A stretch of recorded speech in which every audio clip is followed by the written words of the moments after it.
Hi everyone, my name is Austin, and today I'm going to be taking you on an adventure. Really? We get to go on an adventure? Except for you. You don't get to go on no adventures. You gotta stay here and think about what you've done with your life. It's just the audience that's going to be going, you don't get to go on an adventure with us.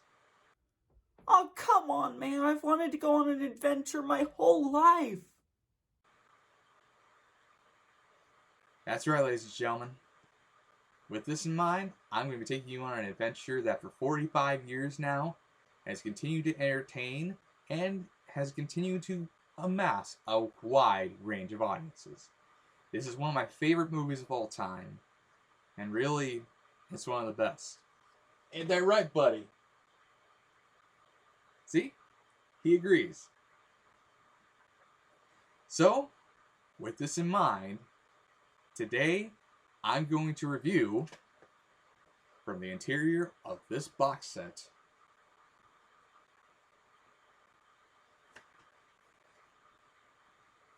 Raiders of the Lost Ark, or as it's called here, Indiana Jones and the Raiders of the Lost Ark. Yeah, I'm not a big fan of this particular title either, but yeah, what can you do? So, without further ado, let's talk about it.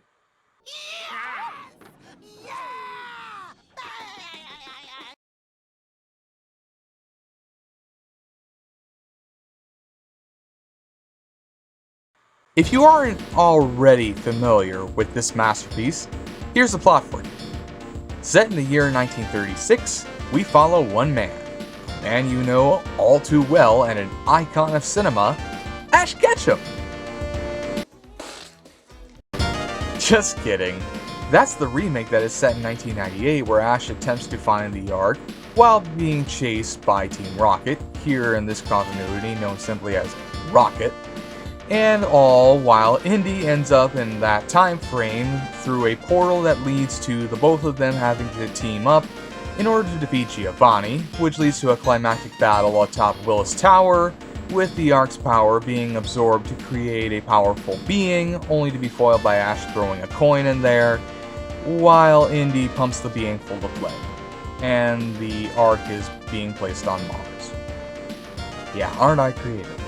Anyway, the plot follows Henry Jones Jr., also known as Indiana Jones, a globetrotting archaeologist who is tasked by two Army intelligence agents to interfere with Nazi German forces who are excavating in Tanis, Egypt, after the good doctor deduces that the Nazis are looking for the Ark of the Covenant, because Big Bad Hitler wants to make his army invincible. In the process, Indy joins his former romantic interest, Marion Ravenwood, the daughter of his mentor, Abner Ravenwood, on his quest for the Ark, and butts heads with rival archaeologist Renee Belloc, who is convening with the Nazis to gain the Ark and its power. And yeah, that's the plot, complete with fistfights, car chases, and constant ophidiophobia, because that's one of Indy's defining traits. I hate snakes, Chuck! I hate them! I dig it, you dig it, we dig it. Let's go to the history behind this film. Woo! Woo! Yeah, all right!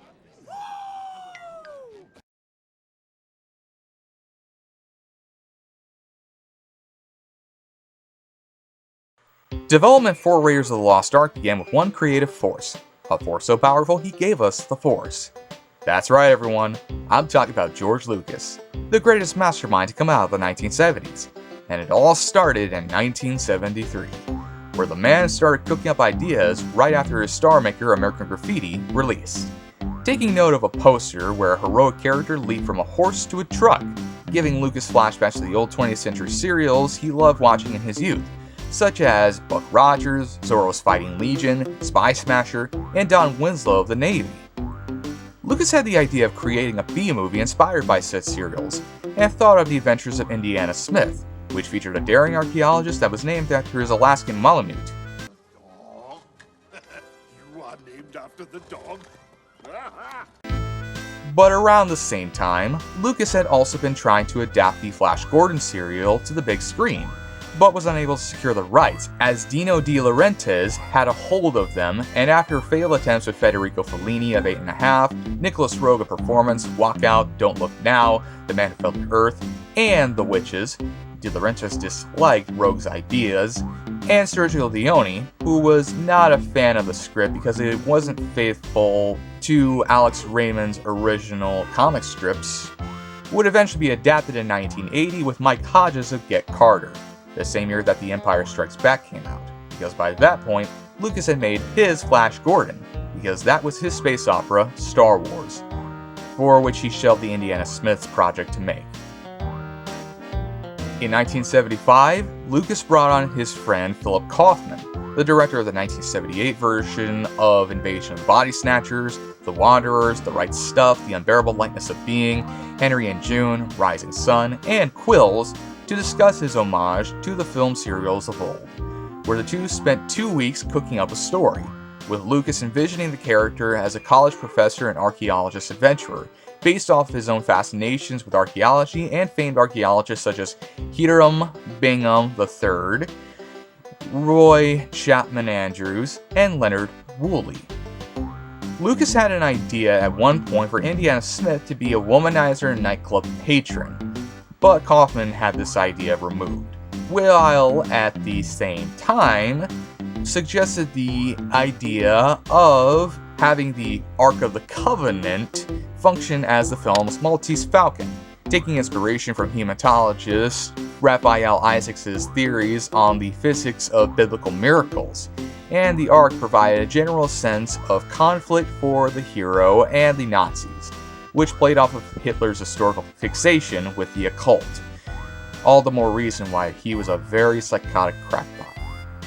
Moving from that, Lucas wanted Kaufman to direct the movie, but the latter was off writing the Clint Eastwood western The Outlaw Josie Wales, so Lucas went back to work on Star Wars, and in May 1977, he chose to take a vacation in Hawaii to avoid any possible backlash that Star Wars could have received on its theatrical debut, believing it would have been a financial flop. Yeah, I know, hard to believe anyone thought Star Wars would have been a flop. Oh, how wrong they were. On this trip to Hawaii,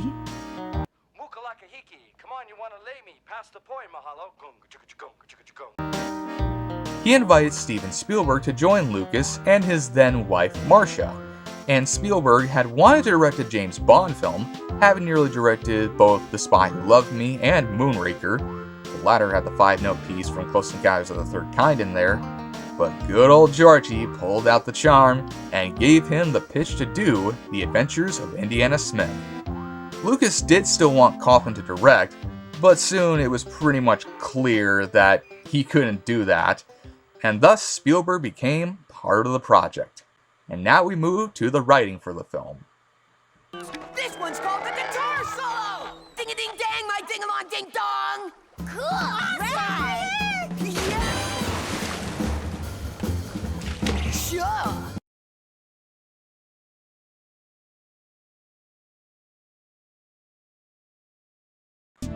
When it comes to writing the film, Lawrence Kasdan, who was discovered by Steven Spielberg through his script for Continental Divide, was selected to write Raiders of the Lost Ark, something which George Lucas agreed upon reading the script for Continental Divide, even though Kasdan had only been a professional screenwriter for just shy of a month. Just to give you an idea of Kasdan's writing and filmmaking credits, he helped write the scripts for the Star Wars films like The Empire Strikes Back, Return of the Jedi, The Force Awakens, and Solo: A Star Wars Story. He was actually responsible for The Bodyguard, even though that film was written as early as 1975 and wasn't made until 1992, and was a writer and director for films like Body Heat, The Big Chill, Silverado, The Accidental Tourist, and Grand Canyon. So this dude has quite a resume.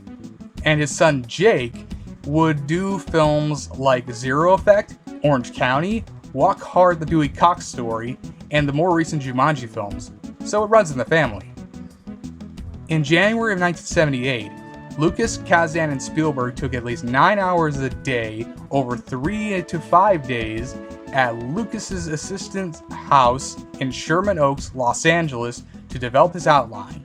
Where through these discussions, ideas for the boulder trap, the monkey in Cairo, Tope burning the medallion's imprint into his hand, and government agents locking the Ark away came up. And Kasdan came to the realization that Spielberg and Lucas had numerous set pieces in place, but that they needed someone to do the real task, putting it all together. Spielberg strongly disliked the name Indiana Smith, where he believed it would remind audiences of Nevada Smith, a character portrayed by Alan Ladd in his final film role in the movie The Carpetbaggers, and later by Steve McQueen in the prequel Nevada Smith, where Kasdan, Lucas, and Spielberg ultimately chose to give him the surname Jones instead. It was either that or Johnson, and Indiana Johnson doesn't have the same ring to it. As for Indiana Jones, he was based off of actors Toshiro Mifune and Clint Eastwood. That last one should come as no surprise, and if you couldn't tell by now, James Bond. Trust me, Spielberg almost directed 2 James Bond films, now he's creating his own James Bond. With Lucas initially wanting to make him a kung fu expert and playboy, funding his lifestyle with the spoils of his expeditions, but Spielberg and Kasdan felt it was a little excessive as he already was an adventurer and archaeologist. Spielberg also had an idea of having Indy be an alcoholic or gambler, but Lucas wanted someone more positive, not Hank Quinlan from Touch of Evil. The both of them felt it was best that the Jones boy be fallible and vulnerable and as capable of comedy in addition to more serious scenes. Lucas soon floated the idea of Marion having a romantic past at 11 years old with a much older Indy, something which Spielberg reasonably said, "She better be older, you crazy or something?" During the production of Spielberg's 4th theatrical film, 1941, Kasdan used his office to put together Raiders of the Lost Ark with inspiration obviously coming from 20th century serials, which was how Lucas and Philip Kaufman got the project going, but also took note of adventure films like Red River, Seven Samurai, and The Magnificent Seven, and also began writing Indy as an anti-hero, an archaeologist that isn't above grave robbing. Grave robbers will be shot.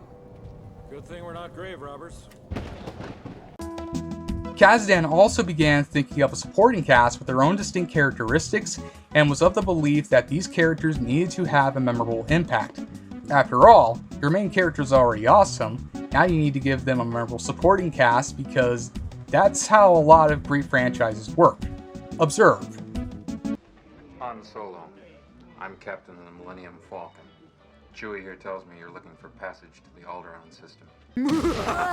I'm very glad you asked me that, Ash, because I think there's a way you can help me. What kind of help do you have in mind? I hate that was such a manly exit. You said it. Huh? We have to beat them. He wasn't wrong. Yeah, sure, but this sucks. Do instruments of torture count? No. Is mayonnaise an instrument? No, Patrick, mayonnaise is not an instrument. Horseradish is not an instrument either. Hold on, you don't get to make the decision. I should be the one who gets to play Snow White. After all, I do have the biggest boobs out of all of you. Are you out of your mind?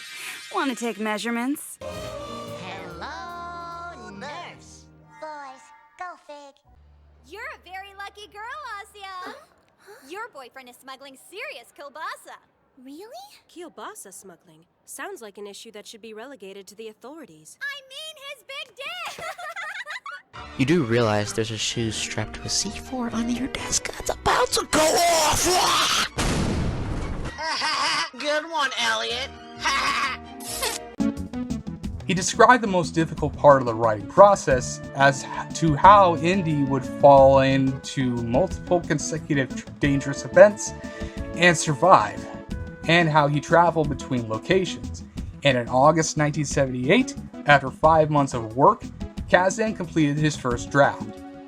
Spielberg liked the draft, but felt it was too long, so Lucas and Kasdan sought to trim and refine some things, with the script being a globe-spanning tale set in the United States, Egypt, Greece, Nepal, Saturn, Arrakis, Druidia, and Planet Drool.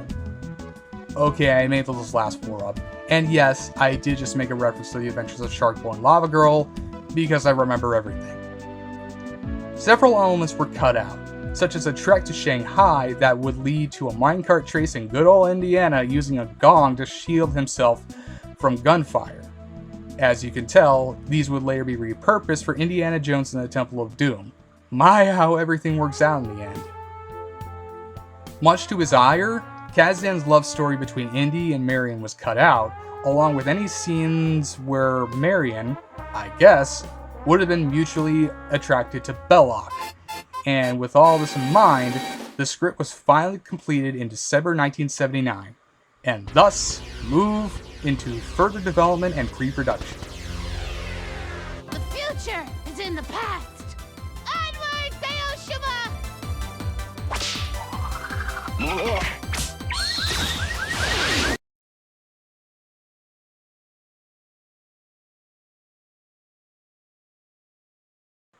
There's a lot to factor in here with this part of the review, as George Lucas had wanted to fund Raiders of the Lost Ark himself, but didn't have the dough to make it so he and his company Lucasfilm opted to offer the film to several Hollywood studios, which they rejected because of the budget, which was projected to be around $20 million, which in today's money is estimated to be around $70.8 million, which means for its time, that was some serious cheddar. They also rejected it because of Lucas's deal, which was that the studio was ponying up the cash, have no input at all, and allow him to keep any and all control of the licensing rights and any sequels for himself, which the studios found insane and barbaric. It didn't help matters that Steven Spielberg had a reputation for releasing films that went over budget and over schedule at that point, something further amplified by the critical and financial failure of 1941, which is a damn shame because 1941 is a great film and is insanely funny. But the studios didn't trust him, and there was no way in hell that Lucas was going to do the project without Spielberg and fought for him to be the director. Thankfully, when the project was offered to Paramount Pictures, then President Michael Eisner, yes, that Michael Eisner, as in the guy who worked at Disney from 1984 to 2005, helped in some parts of the Disney Renaissance, expanded the company's theme parks, feuded with Jeffrey Katzenberg and Steve Jobs, and released many box office bombs in the early 2000s, leading to his departure. Anyway, he compromised with Lucas, accepting his deal in exchange for any sequels and severe penalties for going over budget or past the assigned schedule. Lucas was said to have negotiated a salary between $1 million and $4 million, plus a share of the gross profits, although a separate report was said to have only received net profits, while Spielberg got up to $1.5 million as director and a share of the gross profits. To keep the film on schedule and within the budget, Spielberg hired Frank Marshall as a producer, as he had experience working on smaller productions. And to give you an idea of what Marshall produced, here's what you need to know. Ladies and gentlemen, fasten your seatbelts. As a producer, Marshall produced Paper Moon, At Long Last Love, Poltergeist, The Color Purple, The Money Pit, Empire of the Sun, Who Framed Roger Rabbit, Always, Hook, The Indian in the Cupboard, The Sixth Sense, Signs, Seabiscuit, the Jason Bourne films, The Curious Case of Benjamin Button, The BFG, The Other Side of the World, and Twisters. He was also an associate producer for The Driver, was an executive producer for The Warriors, Twilight Zone the movie, both Gremlins and Gremlins 2, Young Sherlock Holmes, the Back to the Future trilogy, The Goonies, Fandango, An American Tail, Cape Fear, Tiny Toon Adventures How I Spent My Vacation, the US releases of Ponyo, The Secretive World of Arrietty, From Up on Poppy Hill, The Wind Rises, and The Tale of Princess Kaguya, War Horse, and Spinal Tap 2, The End Continues, and was even a director for films like Arachnophobia, Alive, Congo, and Eight Below, among many other credits. but these are the ones I think are important to highlight. In addition to Marshall, Spielberg brought Douglas Sacombe to shoot the film. Sacombe helped shoot one of our previous subjects, Never Say Never Again, and selected Norman Reynolds to do production design. Reynolds did production design for both The Empire Strikes Back and Return of the Jedi, Return to Oz, Young Sherlock Holmes, Empire of the Sun, Avalon, Alien 3, Alive, Mission Impossible, Sphere, and Bicentennial Man, due to his fondness for their previous works, and he also appointed his longtime collaborator Michael Kahn as the editor. Lucas functioned as a second unit director and executive producer alongside his acquaintance Howard Kazanjian, who produced both The Empire Strikes Back and Return of the Jedi, the Clint Eastwood Charlie Sheen buddy cop film The Rookie, and Demolition Man, because Lucas thought he would be a disciplined influence and wouldn't indulge in the filmmaker's gigantic ambitions, and also hired longtime collaborator Robert Watts, who of course did some work on the original Star Wars trilogy, was a production manager for 2001: A Space Odyssey and Papillon, and produced Who Framed Roger Rabbit and Alive, as associate producer and production manager. All the while, Paramount mandated a filming schedule of 85 days, with Lucas, Spielberg, and Marshall agreeing to do so on a self-imposed schedule of 73 days, as Spielberg didn't want to get any flack for overrunning the schedule again, kind of like what happened with this review, but that's another story. In December of 1979, the 6 months of pre-production commenced, with Spielberg preferring to spend a year in pre-production, but opted to work at a faster pace so that the budget would remain low. And that's with the other projects that he and Lucas were simultaneously working on. Need I remind you of episodes 5 and 6, and a little film called E.T. the Extraterrestrial, which is evidence that they were juggling chainsaws while riding a unicycle, all to Kenny Loggins' I'm Alright. Meanwhile, Ed Verreau, Dave Negron, Michael Lloyd, who worked on Return to Oz, Dick Tracy, Independence Day, the first 2 Lord of the Rings films, The Chronicles of Narnia, The Lion, the Witch, and the Wardrobe, and Avatar, and Joe Johnston, who we've mentioned as previously directing movies such as Jumanji and Honey, I Shrunk the Kids, on top of his effects work and art for everything from Star Wars to The Iron Giant, has provided extensive storyboarding, with at least 80% of the script being represented, which equaled 6,000 images, which helped Spielberg pre-visualize scenes and lessen the amount of time to set up the shots. When it came to the opening of the Ark of the Covenant, it was described as all hell breaking loose, which is also what happens when you give the Tasmanian Devil a Red Bull. And the artists were tasked with envisioning just what the heck should happen, where they suggested many different ideas, including spirits, flames, weird light effects, Pinhead, Freddy Krueger, Blossom's bad haircut, Beetlejuice, and a very angry Lucagen. Specifically a very angry, real-life Lucagen, which would be a very terrifying sight, almost like seeing Kathy Bates as Annie Wilkes in Misery, a truly mortifying face that would likely traumatize anyone who looks at it. And nobody wants to know what that looks like. I hope she isn't watching this. At the very least, I hope she understands that this is a joke, because I really don't feel like apologizing any more than necessary. Moving from that image and joking aside, Johnston was tasked with combining the first 3, because those were actually real and not just some joke I pulled out of my ass. And Spielberg had miniature sets of bigger scenes built to plan layouts and lighting, including the Well of Souls, the Tanis Dig, and the Cairo Marketplace, which contained 1-inch tall figurines to suggest how many extras would be required. Among the changes that were made at this point, Spielberg nixed the idea for Toht to have a mechanical arm that could have been replaced with either a machine gun or flamethrower, as Lucas felt this would have put the film in a completely different genre. Not that it matters, because by the time of both Kingdom of the Crystal Skull and Dial of Destiny, the merging of different genres will become part of the films. And in terms of Harrison Ford versus mechanical arm dude ideas, that wouldn't be seen until my early review subject from the first year of reviews. How dare you? When I came home, there was a man in my house. I fought with this man.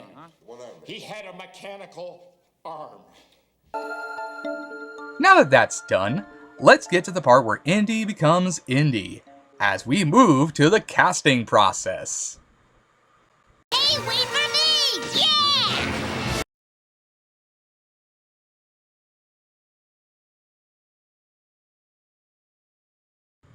For the casting of The Good Doctor, George Lucas had the idea of getting an unknown to play Indiana Jones, and would be willing to commit to a trilogy of films, with such casting choices including Bill Murray, Nick Nolte, Steve Martin, Chevy Chase, Jack Nicholson, all of whom were considered to play Han Solo at one point, Tim Matheson, Nick Mancuso, in case you wanted to know what Billy from Black Christmas would sound like not as a slasher villain and actually see him, Peter Coyote, who would play Keys in E.T. the Extraterrestrial a year later, Jeff Bridges, John Shea, guess who has the misfortune of appearing in a Cinema Snob melodrama episode alongside a future Indiana Jones star, Sam Elliott, for those wishing the stranger wore a fedora, Harry Hamlin, who would show up in an equally memorable film from 1981, and David Hasselhoff, in case you started playing the Raiders March over the Hoff's introduction in the SpongeBob SquarePants movie. Casting director Mike Fenton was in favor of Bridges playing our beloved Indiana, but Lucas's then wife and constant collaborator Marcia Lucas had another choice in mind, that being Tom Selleck, who was under contract with CBS to film a certain TV series called Magnum P.I., which was potentially going to be made into an actual series. So Lucas and Steven Spielberg asked the network to release the actor from his contract 10 days early. CBS soon saw that Selleck was in demand, and greenlit Magnum P.I. faster than you could say supercalifragisticexpialidocious, forcing him to withdraw from Raiders of the Lost Ark and rendering the production without a leading man only weeks before filming. And in a sad bit of irony, the 1980 actors' strike put the show on hiatus for 3 months, which would have allowed Selleck to have his illustrious mustache become the Jones Man. Spielberg then had the idea that Harrison Ford could have been the best pick for Indy, having seen his performance in The Empire Strikes Back, which, given how it showed how mature Han Solo was in that film, yeah, I can see that. With Howard Kazanjian claiming that Ford was considered, but because of the fact that he was already a well-known actor, he wasn't cast. Lucas was also concerned that he was becoming reliant on Ford by casting him in something following both American Graffiti and Star Wars, becoming essentially what Robert De Niro was to Martin Scorsese, and was unsure if he would commit to 3 films. But Ford was positive to this idea, agreeing to the deal and believing it would have been a blast, negotiating a 7-figure salary of percentage of the gross profits and the option to rewrite his dialogue if need be. To get in shape for the role, Ford underwent an extensive exercise routine to enhance his physique, so he can tell Tom Cruise he looks better shirtless and that he's a pussy, and trained for several weeks under stunt coordinator Glenn Randall to use a bullwhip, where he was so great at using it, performed a disarm so powerful that Vic Tadlian, the Monkey Man, had to be rehabilitated to compensate for a previous injury. Ford's characterization of Indy was like this: an academic first, adventurer second, which is pretty accurate all things considered.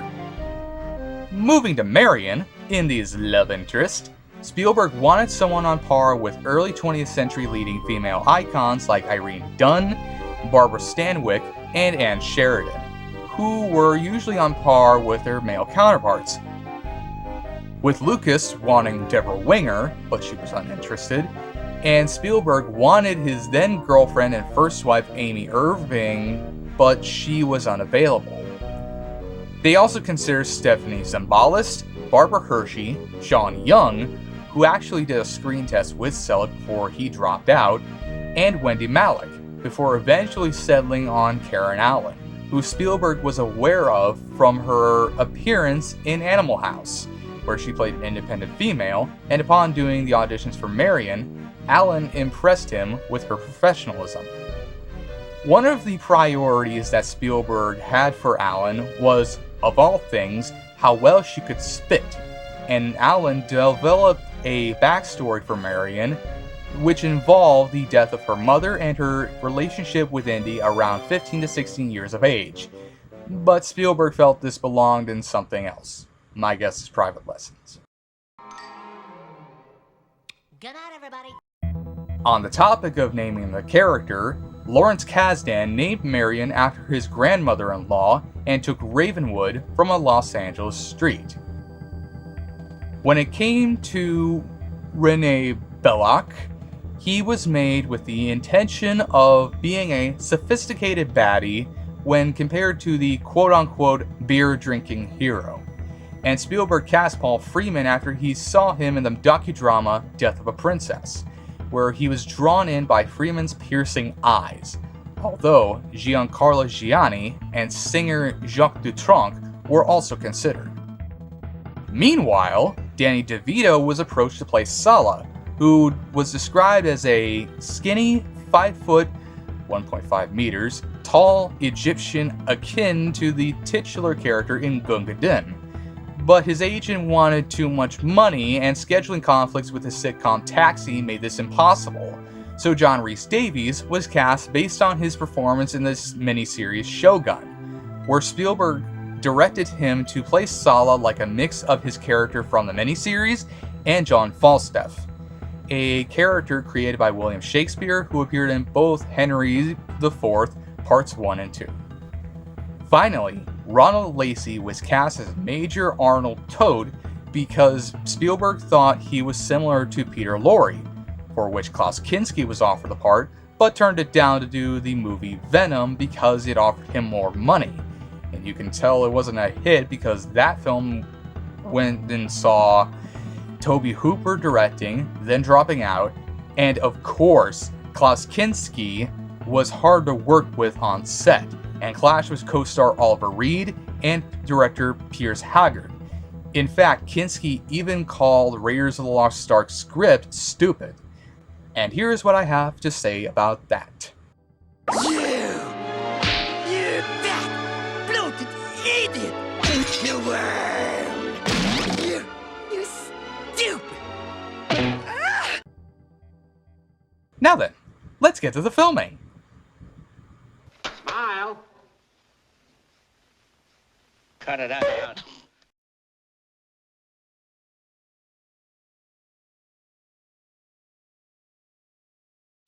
The film began its principal photography on June 23, 1980, where filming took place on location in La Rochelle, France, Tunisia in North Africa, and Hawaii, and on sets at Elstree Studios, England, with Elstree of course being chosen because it was booming with artists and technicians, and it's as clear as water by now, had worked on Star Wars. Because when using a studio in England, if you ain't using Elstree, you're using Shepperton. And if not Shepperton, then you use Pinewood. Because in England, there's a lot of studios going around there, because we use them for when we can't do it here in America. For the on-location shooting, it cost $100,000 a day, something that was combined with the crew's salaries, while the sets cost an additional $4 million, with the production only being able to afford certain equipment for a limited amount of time, such as a Panaglide camera stabilizer for smoother shots, and a camera crane for higher angles. And to maintain the tight schedule, Steven Spielberg only took about 4 takes rather than 30 or 40 that he would have done. Although, as he says, had I had more time and money, it would have turned out a pretentious movie. Filming began in La Rochelle, which showcased the capture of the Bantu Wind by a Nazi U-boat, with Robert Watts borrowing a submarine from the war movie Das Boot, so long as they didn't take it into deep waters, with World War II German U-boat pens in La Rochelle representing the U-boat docks. An original coal-fired tramp steamer couldn't be found for filming, so it was substituted with an Egyptian boat spotted in an Irish port that was made up to look so, and sailed to France. On June 30th, the production moved to Elstree Studios, with interiors including the scene featuring an imam deciphering the staff headpiece and the Peruvian temple, while the Well of Souls scene had many delays, which included there not being enough snakes, no anti-venom, and Stanley Kubrick's daughter Vivian reporting the treatment of the snakes to the Royal Society for the Prevention of Cruelty to Animals, or RSPCA. Meanwhile, the interior of the school Indy works for was filmed at the Royal Masonic School for Girls in Rickmansworth, located southwest of Hertfordshire, also where Indiana Jones and the Last Crusade had scenes filmed, while the exterior was the University of the Pacific in California. Tunisia, a familiar location to all Star Wars fans, was used to portray Egypt, for which Spielberg called it one of his worst filming experiences, with the temperature often being over 130 degrees Fahrenheit, which is 54 degrees Celsius, and over 150 crew members became sick with amoebic dysentery from the local food, for which Spielberg miraculously was one of the few who remained well because he had food and water imported from England, while poor George Lucas got a severe sunburn and a facial swelling.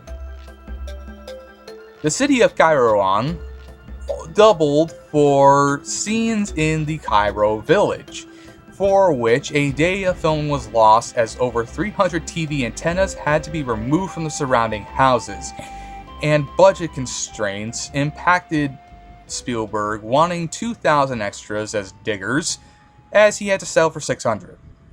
Stuntman Terry Richards, who played the swordsman who Indy nonchalantly takes out, like so,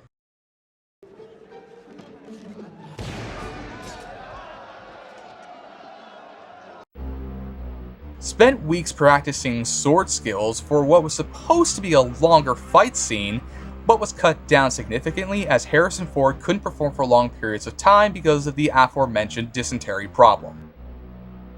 The Sidi Hell Canyon near the city of Tozier was the center for where Indy, armed with a rocket launcher, confronts the Nazis for the Ark, which Lucas used to film a familiar scene from a long time ago in a galaxy far, far away.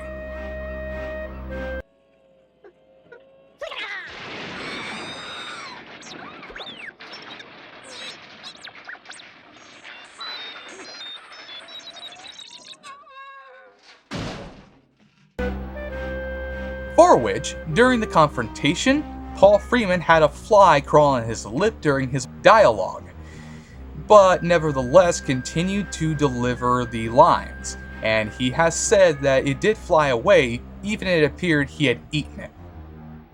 In late September, filming then moved to Hawaii for exterior shots needed for the film's opening scenes, which doubled as Peru. There once was a man from Peru who dreamed he was eating his shoe.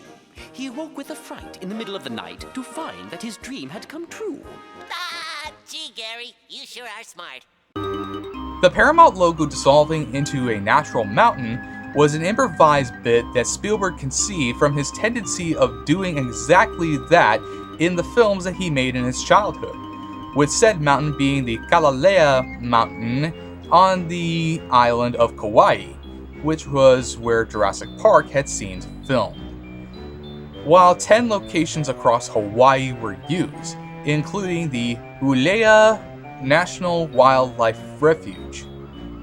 Originally, the opening was supposed to be longer and more elaborate, which featured more dialogue and Indy fighting with a guide who stabbed him in the back, ultimately being shortened to tighten the pacing, and although the cave exterior was deemed a perfect location, a nearby pool served as a mosquito breeding ground, and despite having plenty of anti-mosquito supplies, the whole crew got bit, because mosquitoes are persistent creatures that no matter how much the repellent you use or even the equipment that is utilized, you will still feel the itch on your body.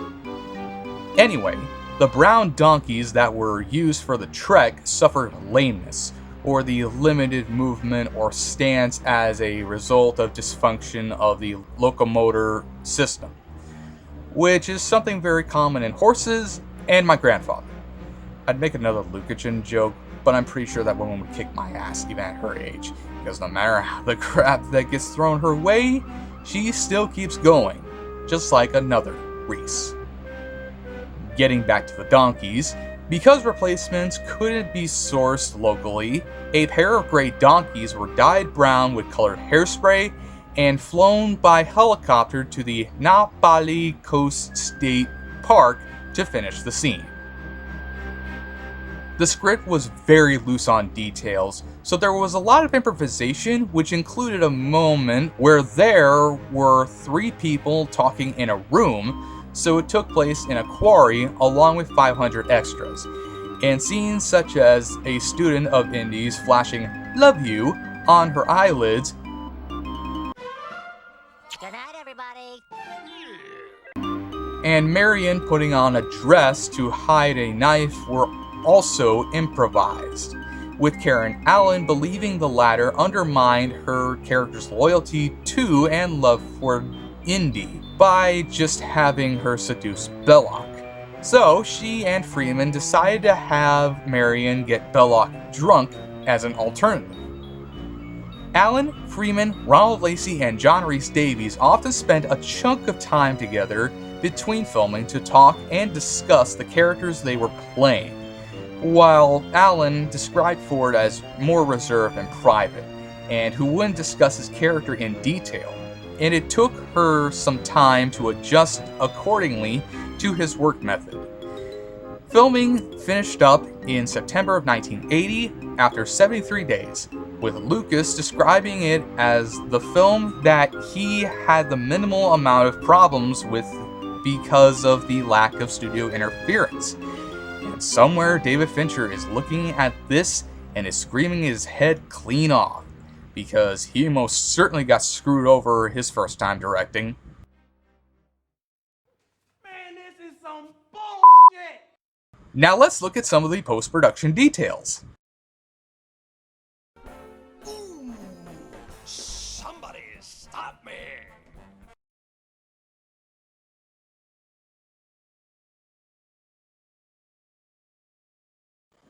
For the post-production work, it lasted 2 months and was spent mostly on pickup shots and special effects, with Steven Spielberg's first cut coming to around 3 hours, which was before he and Michael Kahn trimmed it down to just 2.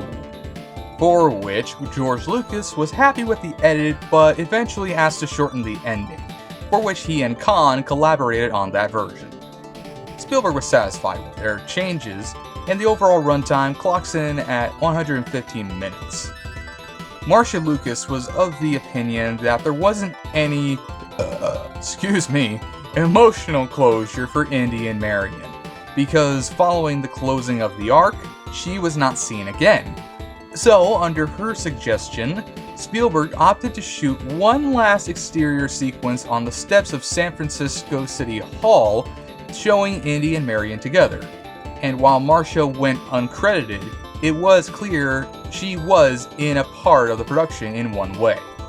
Other alterations included the addition of a scene where the Ark elicits a hum in the Bantu wind hold, and the removal of a scene showing Indy holding on to the U-boat periscope to follow the Nazis, largely because Spielberg thought it looked terrible and hoped that audiences wouldn't care about how Indy actually managed such a task. While Lucas cut a scene in which a man fainted at the sight of Indy and Marion emerging from the Well of Souls, as he felt that the joke didn't fit with the tone the film was going for. Shots of the Douglas DC-3 that Indy and Marion fly out of Nepal with was repurposed from the film Lost Horizon, which was a musical adventure film from 1973 from director Charles Jarrett, who the same year as Raiders of the Lost Ark directed Condorman, which later got a cult following after being lambasted by critics, and is a remake of a Frank Capra film from 1937, and an establishing shot showcasing the streets of Washington, D.C. was lifted from the Hindenburg, Robert Wise's disaster film detailing the tragedy, for which Spielberg justified the utilizing of stock footage as cost-effective, reasoning that only sharp-eyed viewers would notice, while special effects supervisor Richard Edlund has said that the street scene had miniatures involved. We'll get to the effects later, but right now, I think we should get to the music. What do you think? Good idea, oh Lord. Of course it's a good idea.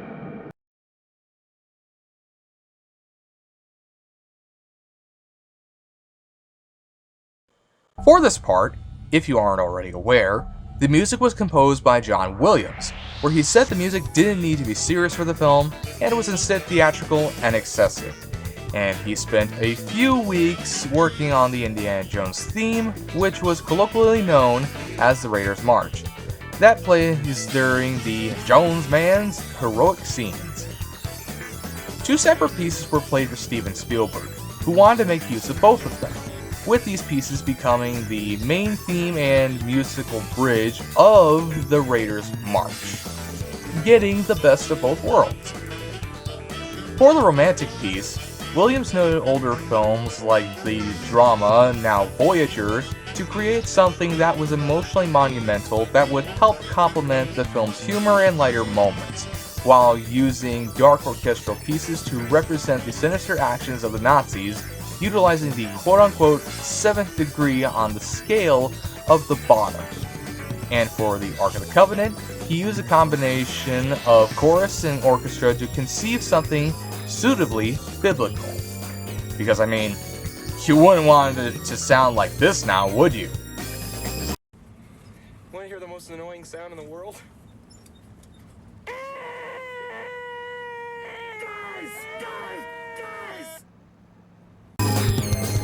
Now let's talk about the stunts for the film.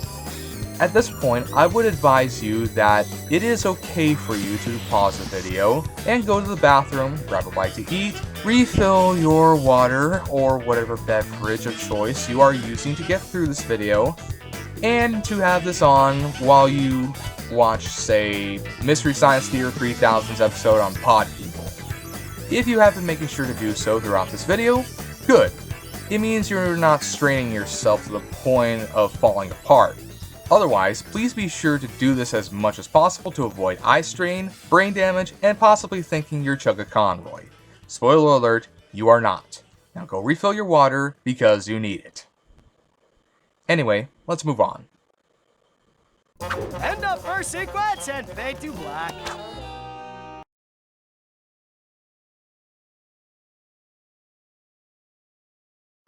For the film's stunt work, here's what you need to know about everything that went about here, which will include set design and whatnot. The Peruvian temple exteriors used in the film were made to be life-size sets, with the giant boulder being made of fiberglass, plaster, and wood, and was made to be 65 feet, 20 meters, wide, but was then reduced to 22 feet, 6.7 meters, with the resulting prop weighing 300 pounds, or 140 kilograms. And Steven Spielberg liked the effect a lot to the point where he had the ramp extended to give it more screen time, for which the boulder was controlled by a steel rod concealed in the wall by rubber rock outcroppings. Harrison Ford performed the stunt at least 10 times for multiple different camera angles, which Spielberg felt dumb for letting him do it, but came to the realization that if a stuntman did it with Ford's face concealed, it wouldn't have looked as good as it did. In fact, Ford, when allowed to do so, performed many of his own stunts throughout Raiders of the Lost Ark's production, suffering many injuries in the process, which meant that his stunt double Vic Armstrong probably had to do some work as well. For the scene involving Satipo and the tarantulas, Spiders! Spiders! Get them off me! Get them off me! Get them off me! Wake up! It's me!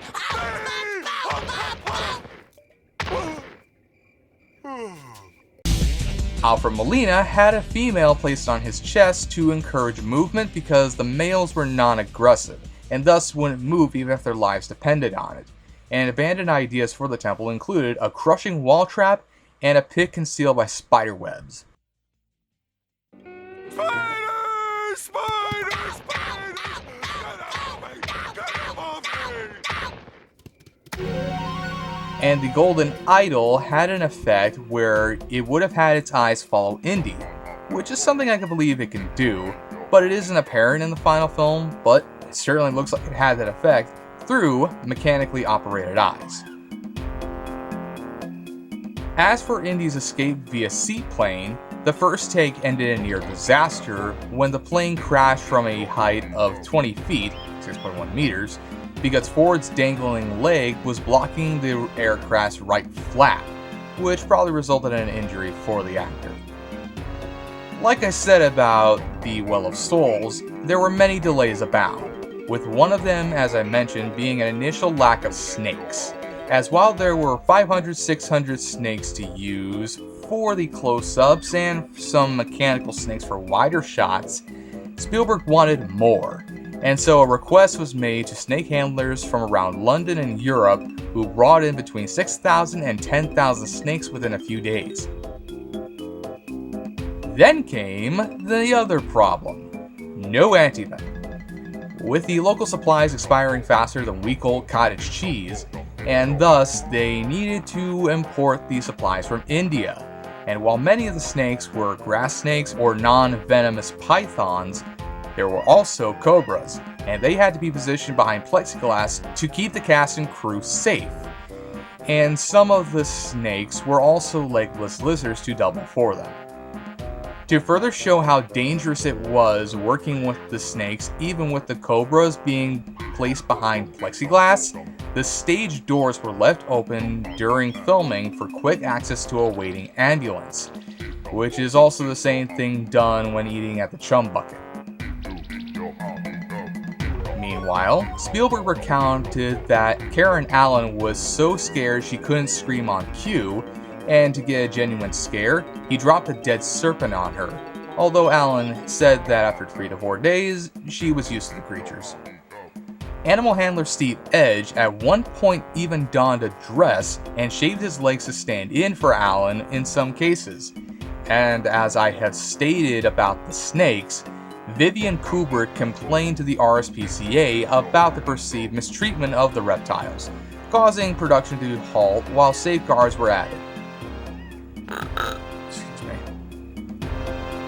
For the scene with the flying wing, Norman Reynolds and production artist Ron Cobb conceived the BV-38 with 3 planes in mind, those being the Horton Ho 229, the Northrop N1M, and the Vought V173, and was constructed by the British engineering firm Vickers, which was then dismantled and shipped to Tunisia, and wasn't designed to be flight-worthy so as not to endanger anyone with its propellers. After the production wrapped, the plane was left abandoned and was slowly disassembled during the 1990s by souvenir hunters before eventually being demolished. The fight between Indy and the large German underneath the plane was mainly improvised. In fact, Spielberg had to refrain from making it too long because when you improvise, every new idea leads into another. And during the fight, the moving vehicle ran over Ford's foot and towards his knee before it was stopped, where it took 40 crew members to get it off him. And thankfully, Ford avoided injury because of a combination of the extreme heat softening the tire and the ground being covered in sand. Once again, the amoebic dysentery problem rears its ugly head, as it left the production with a limited amount of stuntmen, so Spielberg had Frank Marshall stand in as a flying wing pilot, and the whole 3-day shoot being the most taxing for the director, who pretty much felt like this. Can I go home now? For the truck chase, second unit director Michael D. Moore filmed the majority of it, which marked Spielberg's first time using a second unit director, agreeing to it upon realizing that it would take a long time due to the multiple locations being used. with Moore completing the wider shots where the stuntman stood in for Ford and closely followed Spielberg's storyboarding, but also sought to innovate certain shots the director felt were better than expected. Stuntman Glenn Randall made the suggestion of having Indy traverse on the underside of the truck, with Ford sitting in a concealed bicycle seat hooked up to said truck's underside when clinging to the front.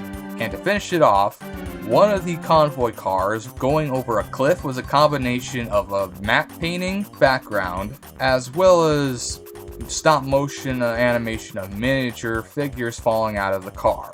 Which, yeah, no kidding. What else would it be? A Hot Wheels car being dropped in mashed potatoes? Alright, enough of the smart-ass talk. Let's discuss the special effects. Ashes, shouldn't we put some clothes on first? Hey, Pikachu!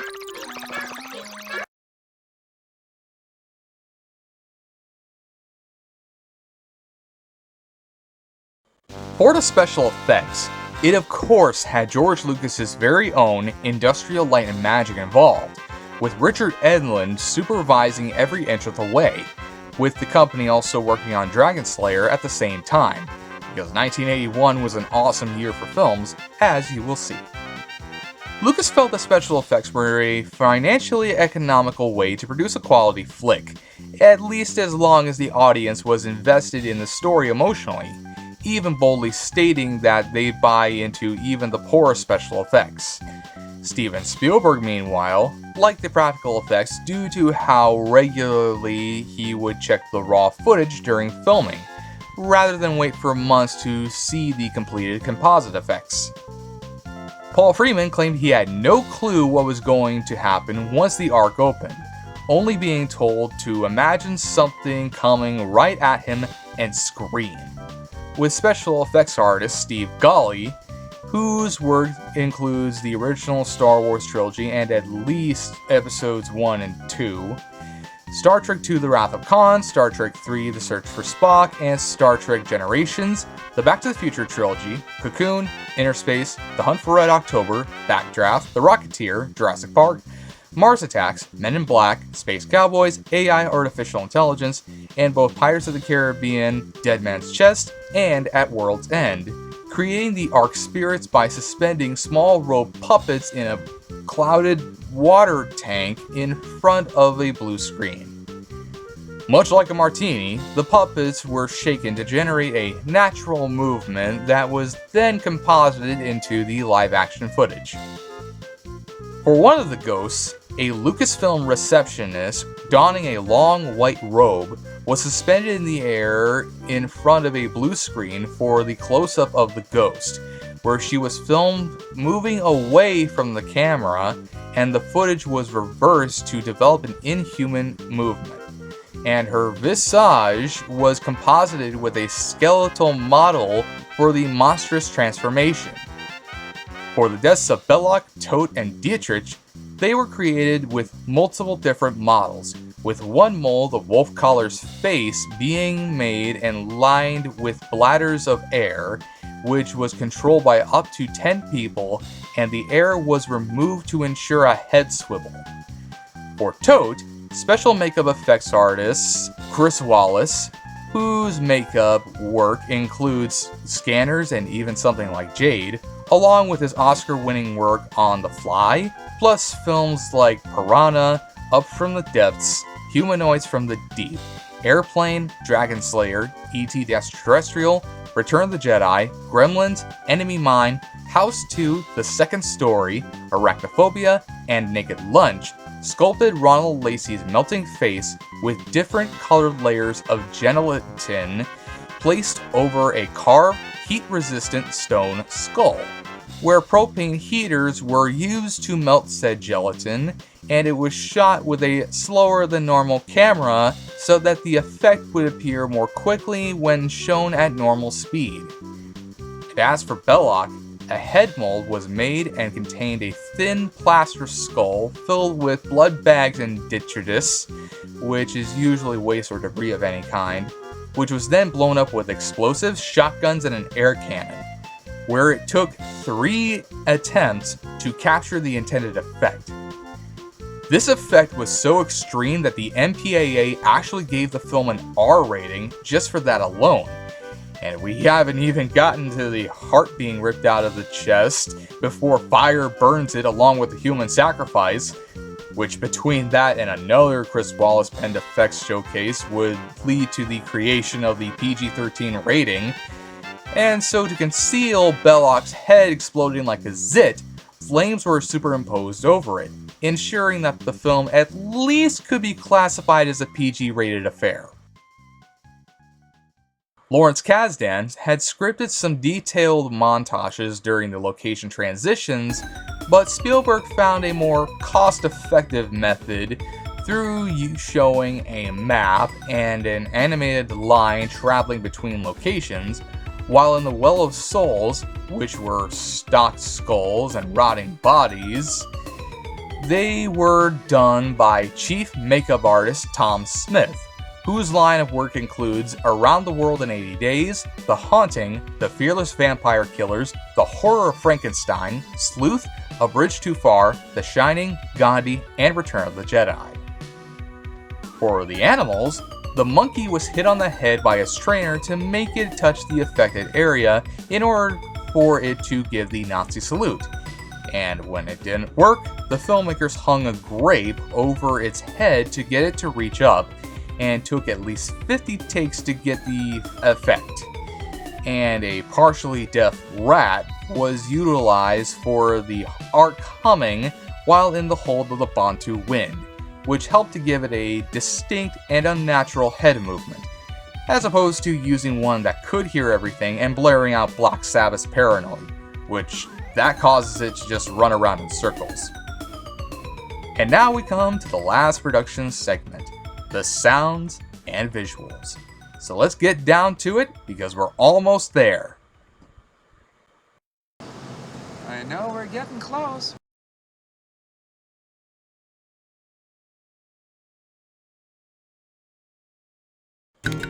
For this last part dedicated to the production of this film, we will now cover the visuals and sound effects for it, which had matte paintings put to use in order to generate more elaborate backgrounds, which include the bar Marion runs in Nepal and the warehouse where the Ark is eventually stored, with the latter being designed by Michael Pangrazio, where he also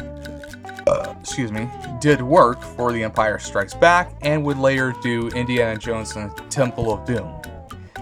While Steven Spielberg disliked the China Clipper painting produced by Alan Maley, who won an Oscar for his work on Bedknobs and Broomsticks, as he believed that when placed against the water, it didn't look real.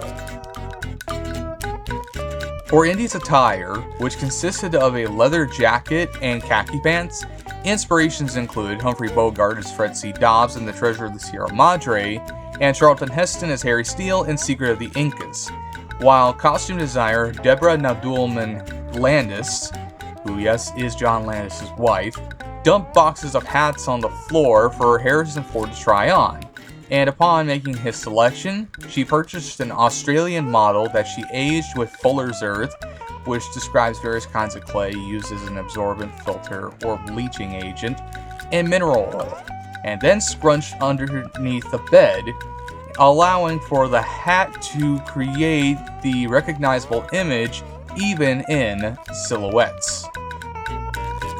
As for the Ark of the Covenant designs, they were helmed by Ralph McQuarrie, who worked on everything from Star Wars to even Nightbreed. Not much else to say here, except this dude knew what he was doing. Originally, Spielberg was intending to give it a gloomy film noir aesthetic with the lighting, with inspiration coming from John Ford's The Informer, but Douglas Lacombe wanted a brighter look, and used backlighting to create a greater depth of field, with our man Steve preferring these changes as compared to what he wanted it to look like, which probably would have resembled something out of Night of the Living Dead. Slocum often made use of natural light, using solar position predictions to plot out a scene's layout, and Spielberg liked how the beams of sunlight glimpsed through scenery and brought in special effects artist Kit West, whose line of work also includes Return of the Jedi and Dune, to make use of a smoke machine to help generate artificial shards of sunlight. For the bar fight, Spielberg thought about having the walls be covered with pitch black shadows, but the lighting that would have been required to make it work would have shrouded the actor's eyes, so he opted for subtler shadings. And he also wanted to light up the Well of Souls with a lighting effect through the ceiling's opening, but once it's sealed shut, the logic faded away. And when the flaming torches provided about as much light as a chalupa, Spielberg simply went with an artificial light source. Meanwhile, Slocum also spent a lot of time setting Karen Allen's lighting, about twice as much as Ford, which Spielberg took note of because of how beautiful she always looked in her scenes. And for the sound sound master himself, Ben Burtt, recorded many of the film's sound effects, including the snake slithering, which he generated through running his hands through a cheese casserole and wet sponges being dragged across grip tape, and other effects like the boulder rolling was made through a Honda Civic driving down a gravel hill, and the Ark lid opening like a Pepsi can was a toilet cistern being opened. The Ark spirits were the cries of sea lions and dolphins being filtered through a vocoder. Indy's revolver was the sound of a Winchester rifle being fired. His whip crack was Ben Burtt recording Ford using the whip. And for the punch sound effects, Burtt took a bunch of leather jackets and baseball mitts, beat them with a baseball bat, and that's one of the greatest punches ever heard. And those sounds need to be used more. And with all of that finally out of the way, it is time for the moment we've all been waiting for. It's time for the final verdict. So let's rock this joint! We made it! Damn it, we made it!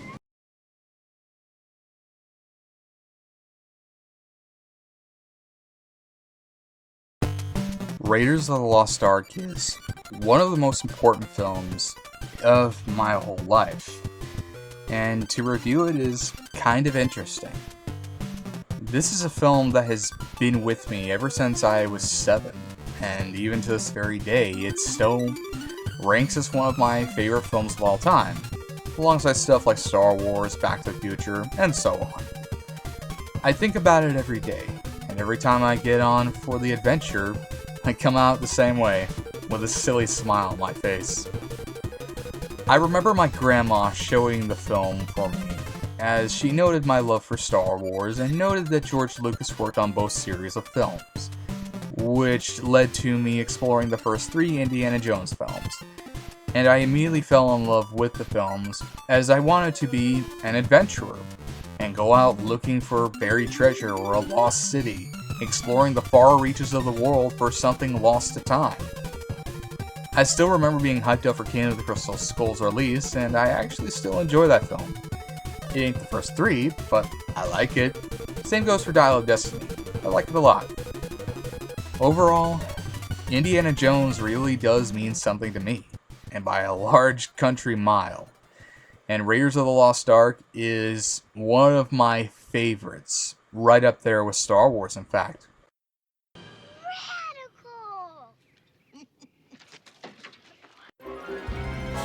So where do we even begin with this film? Because there is a lot to unpack here, and there's so much I love about it that it could end up running in an extra hour if possible. I guess we can start with the fact that it feels like the kind of film that everyone wanted to make. A labor of love and admiration that is fully developed in a single package, especially for both Lucas and Steven Spielberg. For Lucas, it was a personal film, like with his previous films, as well. THX 1138 was more or less a remake of his student film Electronic Labyrinth THX 1138 for EB. American Graffiti was personal in terms of the storytelling, taking notes from his time at USC and his fascination with street racing, as well as being a love letter to the early 1960s in a time before the British invasion, the Vietnam War, and the protests that ensued. And Star Wars was as personal in that it was Lucas taking his love for film serials like Flash Gordon and Buck Rogers, combining them with the Arthurian legend and the films of Akira Kurosawa to create something that was truly groundbreaking at the time. And Raiders of the Lost Ark continues that trend of personal films by being influenced again by film serials, with this one having a more adventurous, earthbound feel, rather than the space theme that Star Wars had. And for Spielberg, it was him doing a James Bond style adventure, as while he came close to doing a James Bond film with both The Spy Who Loved Me and Moonraker, it's Raiders of the Lost Ark that gave him that satisfaction.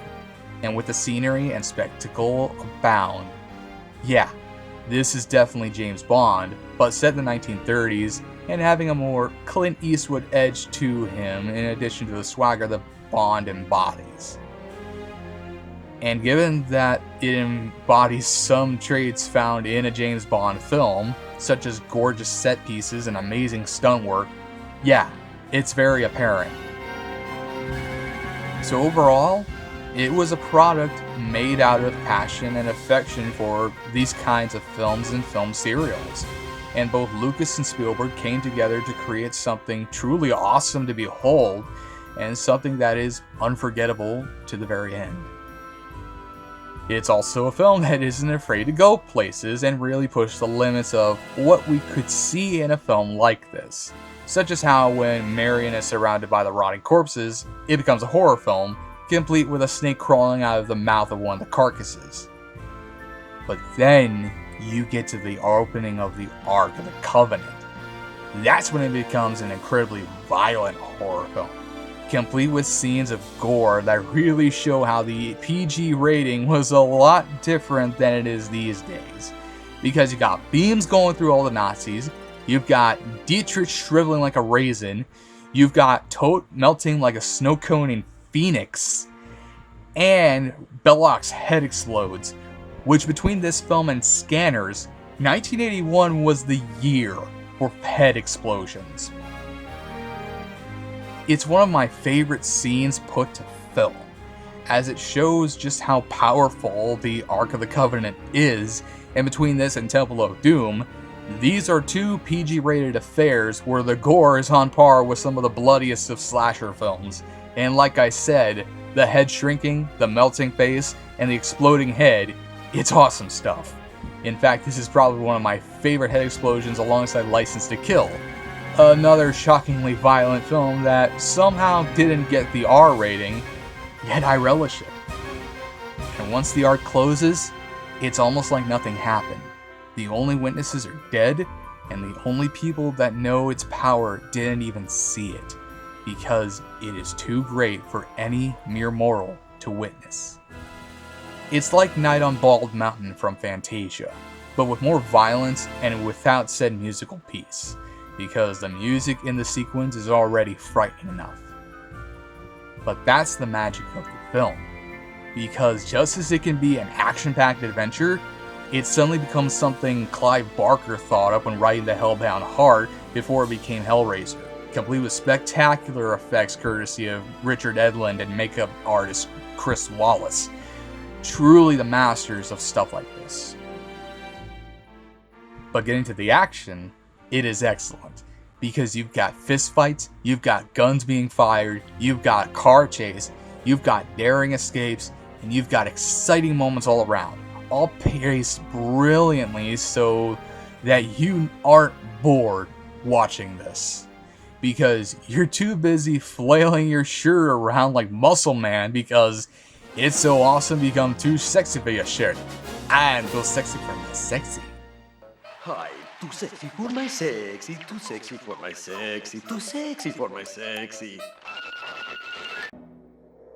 The best scene for me is the truck chase, because it is everything great about the film.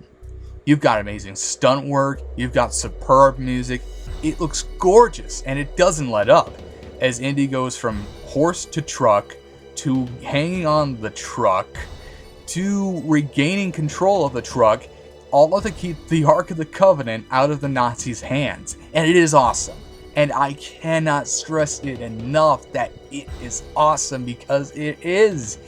It's also an example of a great desert chase in these films, alongside the tank battle seen in The Last Crusade, proving that the Indiana Jones films have the best chases in film, along with the best scenes in the desert.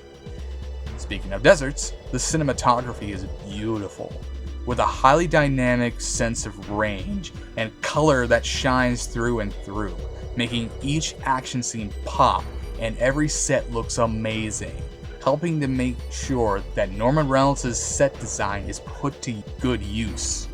Because goddamn is it cool as hell! It really is amazing to look at, almost like a picture someone took or a painting showcased in a museum. It really stands out, and it moves with each character and scene with perfect flow, shining like a diamond all the time.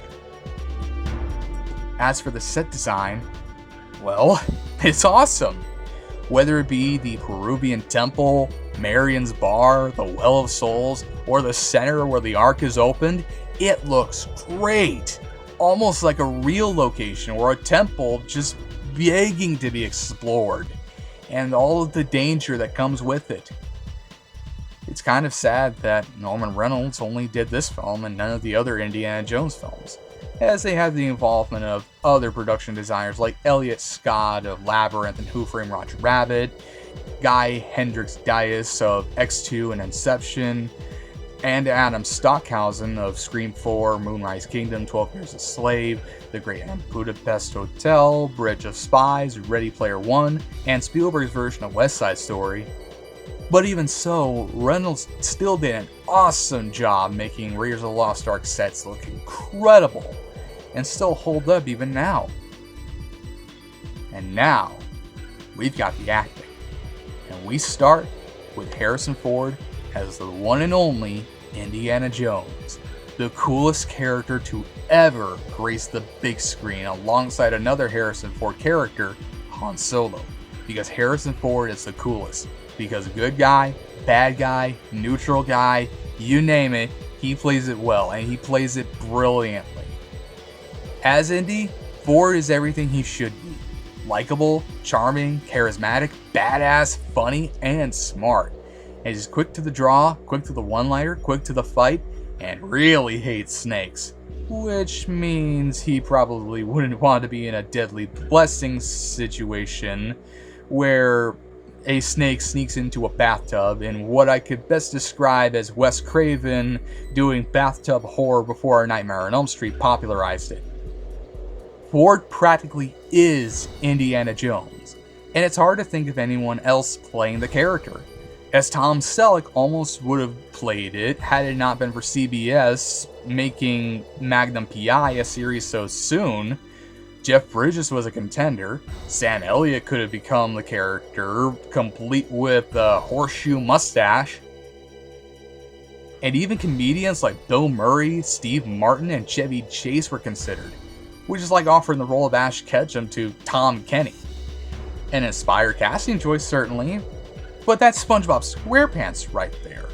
It's hard to picture either Veronica Taylor or Sarah Natacheni not voicing the character, or any female for that matter, and that's not even counting how bizarre it would be if Ash was voiced by either Tara Strong, H. Gailey, Nancy Cartwright, Debbie Derryberry, or Pamela Adlon. Just like it's hard to make the idea of SpongeBob being voiced by Brad Dourif or Robert Englund seriously, and don't even get me started on roles that would be weird if Ian McKellen was in them. It'd be great, of course, but that's just Ian McKellen being a part of the whole film. The dude's acting royalty. Any role would be perfect for him with the right script. Anyway, this just might be my favorite role of Ford's. And between this, Patriot Games, The Fugitive, Witness, and of course Star Wars, these are prime examples of why he's my favorite actor, right up there with Jack Nicholson, Gene Hackman, and Denzel Washington. Those are some greats right there. Then you've got Karen Allen as Mary Ravenwood, Indy's love interest with a history, and someone who's not to be trifled with.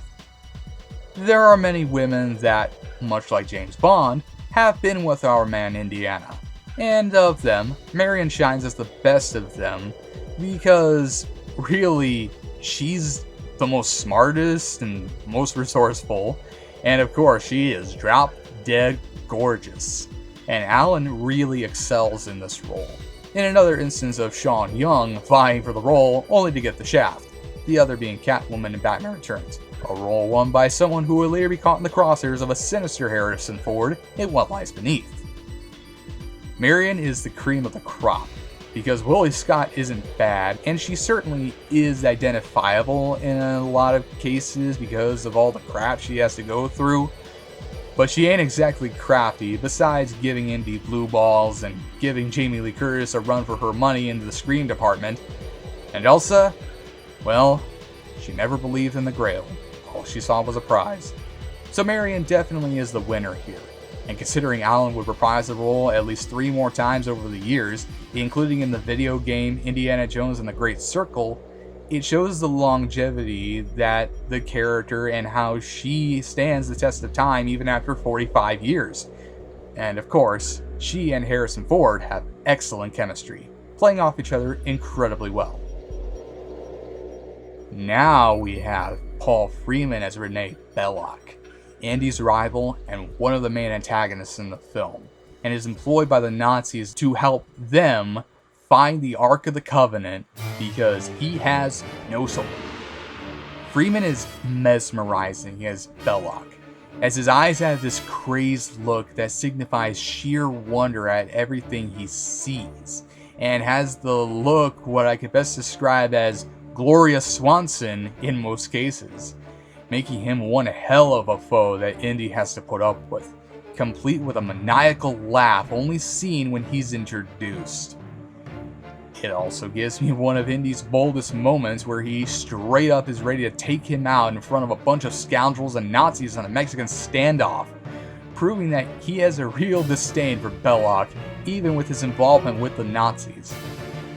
Freeman is iconic in this film. And you can tell he's good because he would later go on to play Ivan Ooze in Mighty Morphin Power Rangers the movie. Because when you play an Indiana Jones villain, chances are it makes you great for playing a Power Rangers villain.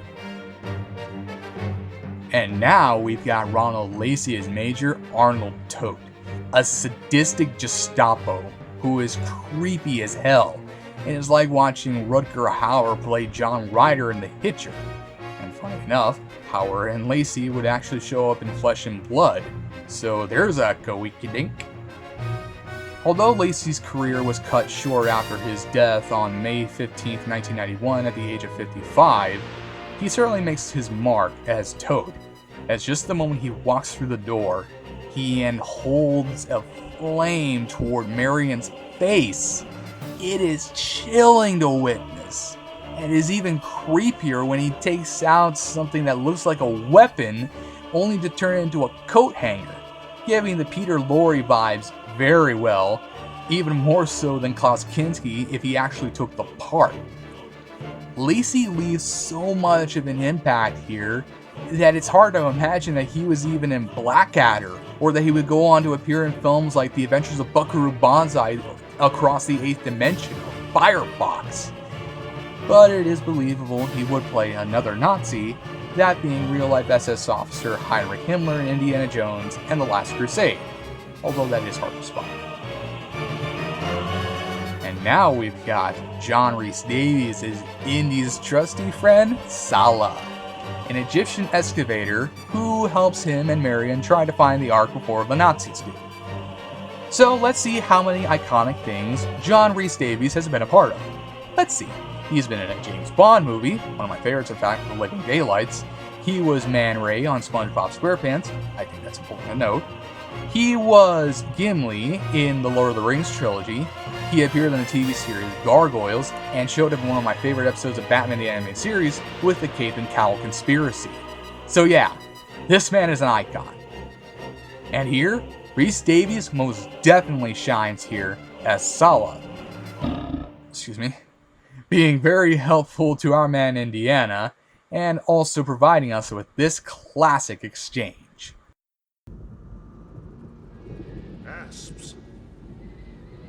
Very dangerous. You go first. He's a very memorable character. So memorable that, like with another character, would reappear in The Last Crusade and be part of an equally awesome adventure. And it's almost hard to think that Danny DeVito was almost Sala, and even funnier knowing that in 1984 he would go on to play Ralph in Romancing the Stone, so it's very interesting how all that works out. Other characters include Marcus Brody, played by Denholm Elliott, Indy's loyal friend and a museum curator who, though his appearance is small, makes the most of his screen time, and his role even got more expanded in The Last Crusade, where he's a bumbling oaf who sticks out like a sore thumb everywhere he goes, and as Indy points out, he even got lost in his own museum. Colonel Hermann Dietrich, played by Wolf Collar, a Nazi officer heading the Tanis Project, who was chosen by Hitler for his ruthless efficiency. Major Gobbler, played by Anthony Higgins, who is strict compared to Dietrich and is killed by Indy when he rams the truck carrying the Ark into his car, sending him off a cliff. Higgins previously appeared in Taste the Blood of Dracula. Colonel Musgrove and Major Eaton, played by Don Fellows and William Hootkins, respectively, who send Indy on the quest for the Ark of the Covenant. Fellows had also appeared in The Omen and Superman 2, and as for Hootkins, I mean, the guy was Jack Porkins in A New Hope, Lieutenant Max Eckhart in Batman, Munson in Flash Gordon, Murphy in A River Runs Through It, Crimson Dynamo in an episode of the Iron Man cartoon, and for those survival horror fans out there, he was Dr. Maximilian Roivas in Eternal Darkness Sanity's Requiem. You also have Captain Simon Katanga of the Bantu Wind tramp steamer, played by George Harris, who was also in Flash Gordon as Prince Thune of Ardentia, and played Kingsley Shacklebolt in the Harry Potter films, and Satipo, played by, in his film debut, Alfred Molina, who stabs Indy in the back only to get spears through the head. And considering I used the clip from Spider-Man 2, it also makes sense I used something with him in it other than Raiders of the Lost Ark. It was either that or Maverick, another great film he appears in. And to finish this whole thing off, the music. The music is awesome. It is one of the best film scores ever made, and is perfect in every sense of the word. Composed by the maestro that is John Williams, it is beautiful as it's romantic, funny, action-packed, and terrifying when it needs to be, capturing the mood perfectly because that's John Williams for you. He knows how to capture emotion and excitement without missing a beat, complete with plenty of themes that complement each other spectacularly. From the Raiders March to the Desert Chase and the Miracle of the Ark, there are so many great pieces, too vast to name, because they are all so good, which makes Williams one of my favorite composers, alongside Jerry Goldsmith, Danny Elfman, and James Newton Howard, who all know how to capture the mood of the films they compose. And Williams would continue to make sure his excellency would reign supreme in the Indiana Jones films with each sequel he composed the score for, with Raiders of the Lost Ark being my favorite of them, as it is truly a work of art. And with all that said, Raiders of the Lost Ark is still awesome after 45 years, and still holds up even after I first saw it. It's one of my favorite films of all time. But the question is, does the titular hero understand how good it is? Yes. I understand its power now.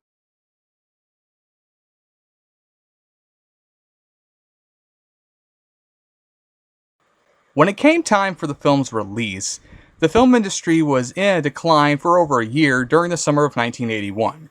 In movie season, it starts in June and lasts until September, with the results being very little box office hits owing to the rise of film production costs, diminishing audiences, and increasing ticket prices.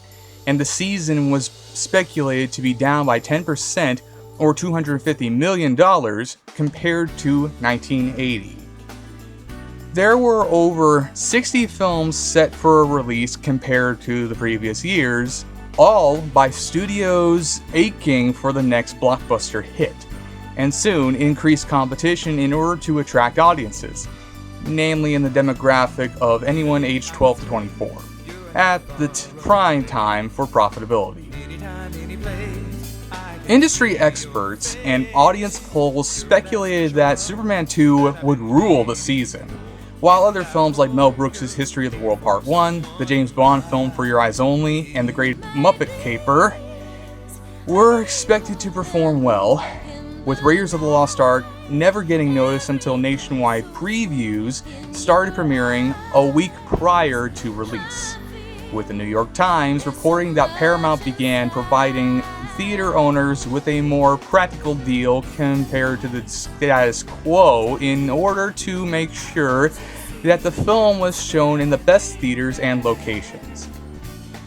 The press event for the film cost $10,000 and included 2 camels, an elephant, and a python, with film prints being supplied to theaters in lead-sealed containers to hinder any tampering, alongside a letter to theater managers stating that any misuse of the copies was on them, with said letter inspiring a whistleblower to inform Paramount of the planned theft of a print for Raiders of the Lost Ark so that pirated copies could be manufactured, for which the 1,200 copies that were printed, officially, costed about $1.7 million. The film was soon released on June 12, 1981 in the US and Canada across 1,078 theaters, where it earned $8.3 million, which was at least $7,705 a theater, and managed to finish as the #1 film of the weekend, just ahead of debuts like Clash of the Titans, which earned $6.6 million, and Here's to the World Part 1, which made $4.9 million, before dropping to number 3 in its second weekend, where it made $8 million, a 4% decline, behind debuts like The Cannonball Run, which made $11.8 million, and Superman 2, which made $14.1 million, before getting to number 2 in its fourth weekend with a gross of $7.3 million behind Superman 2, which made $10.9 million, and by its sixth week, Raiders of the Lost Ark retook its #1 spot with $6.4 million. The film spent a majority of the 9 following weeks as the #1 film, and 40 weeks straight as one of the 10 highest grossing films. And by the end of summer, in the early September, it was declared the top box office film of the summer with an overall gross of $125 million, where of this figure, $72 million was estimated to have been returned to the studio, with the profit-sharing deal with George Lucas and Steven Spielberg, meaning that after marketing costs, Paramount received $23 million. Raiders of the Lost Ark remained a steady hit 6 months after its release, with industry insiders joking that it would be this year's premier Christmas film, eventually exiting theaters on March 18, 1982, although some still kept playing it as late as July. Excuse me. The film earned an approximate total of $212.2 million, which made it the highest grossing film of 1981, ahead of films such as On Golden Pond, Superman 2, and Stripes, with Box Office Mojo suggesting that over 77 million tickets were purchased to see Raiders of the Lost Ark, and it remains the, and I quote, leggiest film ever released. owing to the difference between the highest weekend gross and the time taken to gain the overall total gross. Outside the States and Canada, the film earned an additional $141.7 million, which made it the highest grossing film ahead of For Your Eyes Only and Superman 2, and in total made $354 million, which these days is the equivalent of $1.25 billion, and ensured it was the highest grossing film worldwide, again ahead of For Your Eyes Only and Superman 2. And Raiders of the Lost Ark has been re-released plenty of times. Like I mentioned about theaters still showing the film in July of 1982, where it grossed an additional $21.4 million, and in March of 1983, when it gained an additional $11.4 million.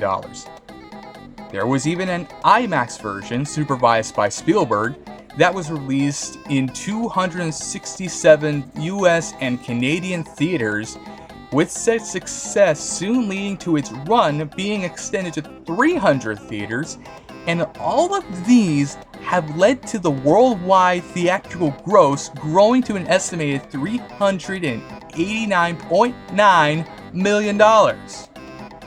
In fact, the record $1.95 billion summer box office of 1981 showcased an increase from 1980's so-so results, with a 22.5% increase in ticket sale, with Raiders of the Lost Ark and Superman 2 being the prime candidates for this increase, with the former making the most money and playing in theaters over a year, while Superman 2 broke box office records, and the New York Times even said that audiences only saw other films if either Superman 2 or Raiders of the Lost Ark were sold out.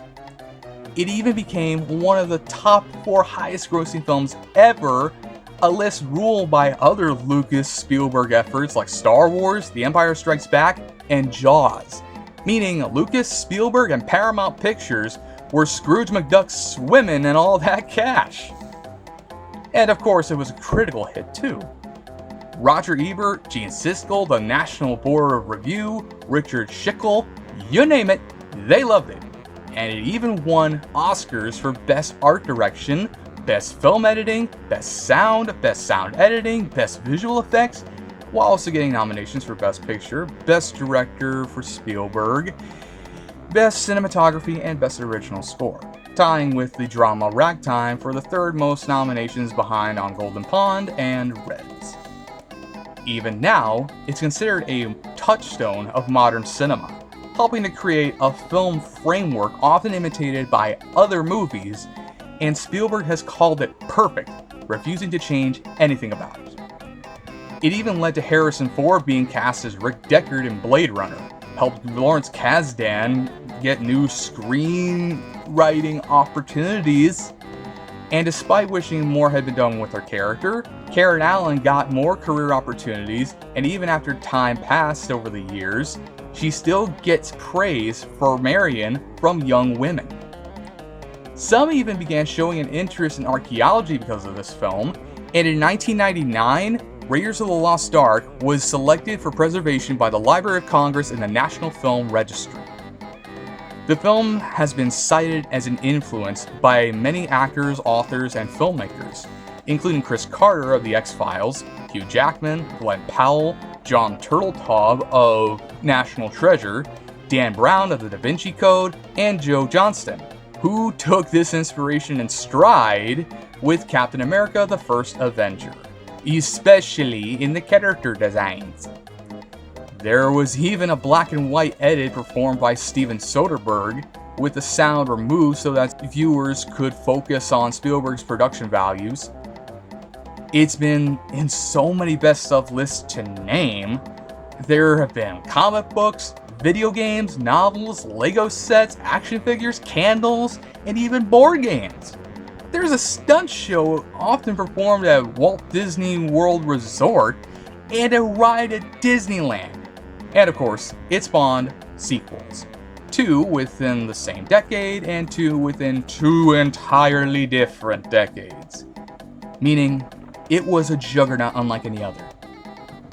And yeah, that's Raiders of the Lost Ark. It's a hell of a film, and it damn sure left an impact, especially on me. Raiders of the Lost Ark is one of the most important films of my whole life. It's a film that helped shape my childhood and helped shape me as the person that I am. In fact, it's truly one of my favorite movies of all time. Without it, I probably wouldn't be the same person I am right now, and probably be into the same movies like I am right now. It's truly something I love a lot, and I'm grateful that for its 45th anniversary, I chose to cover it. So, if you haven't seen this film already, you've got to watch it, because if you don't, you're failing this assignment, buddy. You are getting a gigantic F. I'll make sure you never even get a job at McDonald's. Anyway, what do you decide to pick it up on DVD as part of this lovely little box set here? It's in these some cases. And yeah, it's credited as Indiana Jones and the Raiders of the Lost Ark. Again, not a fan of the title, but what can you do at this point in life? Like, what do you decide to pick it up as this box set here, which I've had this for 7 years. I've had the first 3 pressings of the first 3 films for quite a while, actually. But those copies have gotten messed up over time, and I eventually replaced them with this thing here, which also includes the 2-disc edition that came with the Crystal Skull. Again, it's in slim cases. Same with a Die Hard box set that I have, along with James Bond box sets that me and Ace found a while back. But, yeah, whether you decide to pick it up on this box set here, which I've had for 7 years, I found it at Walmart. I kind of prefer this version over more modern pressings because it at least includes the 2-disc edition that came with the Crystal Skull. Anyway, whether you decide to pick it up on DVD, or you decide to pick it up on Blu-ray, or you decide to dig out your cousin's old VHS tape that they've probably had since like 1983 when it first issued on VHS tape, because when it released back in the day, like, the VHS release for Raiders of the Lost Ark sold a lot in terms of copies. Same thing with the DVD when it was pressed back in 2003. Like, those are huge sellers in terms of Indiana Jones home video releases. In fact, a funny thing, it was even issued for like $6 or maybe even cheaper than that at McDonald's as part of a little thing that Paramount did with them, where they basically allow like VHS tapes to be sold there for fairly cheap, and people went to McDonald's, grabbed the Big Mac, grabbed some kids' meals, then grabbed the VHS tape Raiders of the Lost Ark, and they had a good time. It's pretty much the 90s for you. Yeah, however you decide to watch it, like, you gotta watch it. Like, it's beautiful to look at. It is incredibly well shot. It's got great production design. It's got great characters, great acting all around. It's got awesome action scenes. It has a brilliantly beautiful musical score courtesy of John Williams. Like, if you ain't watching Raiders of the Lost Ark, you're missing out on so much. Like, it's a film that means a lot to me. And, I mean, after 45 years, like, it's truly a classic unlike any other. So, yeah, you should go check it out. And with all that, this has been my review for Raiders of the Lost Ark. I hope you enjoyed it, found it entertaining, educational, and it made you want to seek out this movie. Excuse me. In fact, it's so cool reviewing this movie. And I know this whole review is run as long as that, but maybe even shorter than the film itself, but it's truly one of a kind. I still remember doing a fan montage of Spielberg fans back in like 2021, 2020 during my review for Close Encounters of the Third Kind, and I had some others picked there. And to review Raiders of the Lost Ark it's truly one of a kind. And it means a lot to me, especially for my grandma showing this to me. And if you made it through this review, I say give yourself a round of applause.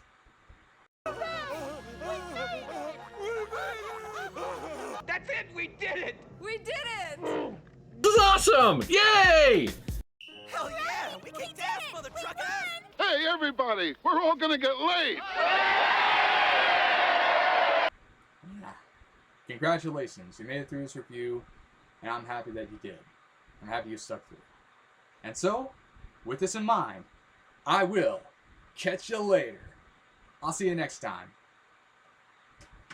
So, Snorlax buddy, what adventure should we go on next?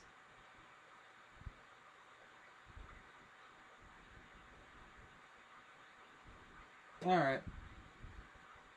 I guess we'll just be kicking it back here and probably trying to do something easier. Do it easier, buddy. Anyway, see you next time.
Got a lot of fond memories of that dog.